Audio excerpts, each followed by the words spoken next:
आत्मिक यात्रा कार्यक्रम में आपका स्वागत है। आइए हम पास्टर प्रेमाशीष सतमन द्वारा लिखित आज के भक्ति लेख पर चर्चा करें।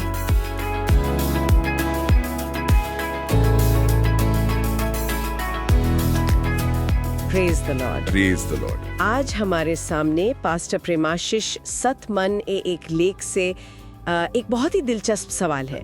सवाल ये कि कुछ लोगों का जो विश्वास है वो इतनी आग की तरह क्यों होता है, जबकि दूसरों का मतलब बस एक बुझती हुई लौ जैसा लगता है। ये एक बहुत गहरा सवाल है और बहुत से लोग इससे जूझते हैं, और लेखक के हिसाब से इसका जवाब लगभग 2000 साल पुरानी एक कहानी में छुपा है। अच्छा जी, ये कहानी हमें लूका के सुसमाचार के 7वें अध्याय में मिलती है। हाँ, ये कहानी तो जानी पहचानी है।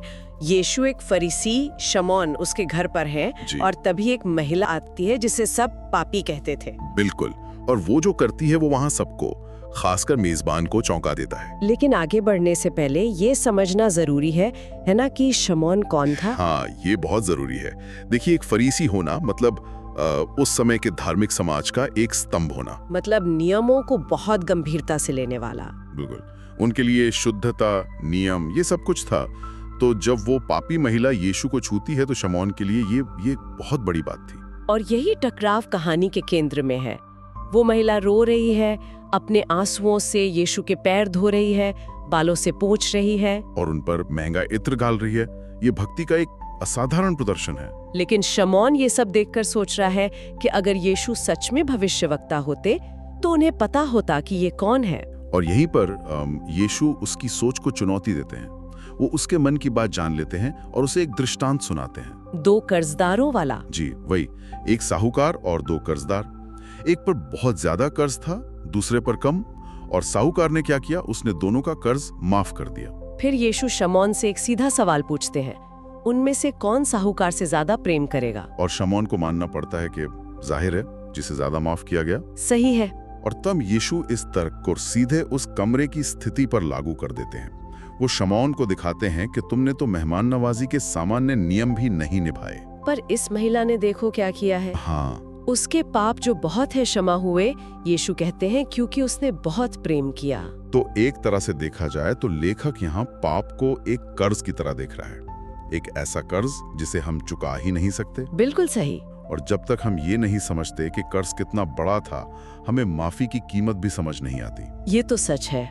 लेखक का यही तर्क है कि हम सब पर परमेश्वर का एक बहुत बड़ा आत्मिक कर्ज है, और यीशु के बलिदान के जरिए वो कर्ज पूरी तरह से माफ हो गया है। अतीत, वर्तमान, भविष्य, सब कुछ। लेकिन यहाँ एक उलझन है। हम तो अक्सर सोचते हैं कि हमें अच्छा बनकर, सही काम करके परमेश्वर का प्रेम कमाना है। जी। पर लेखक इस सोच को बिल्कुल पलट देते हैं। उनका कहना है कि जब तक हम ये नहीं मानते कि हमें कितनी बड़ी माफी मिली है, तब तक हम सच्चा प्रेम कर ही नहीं सकते।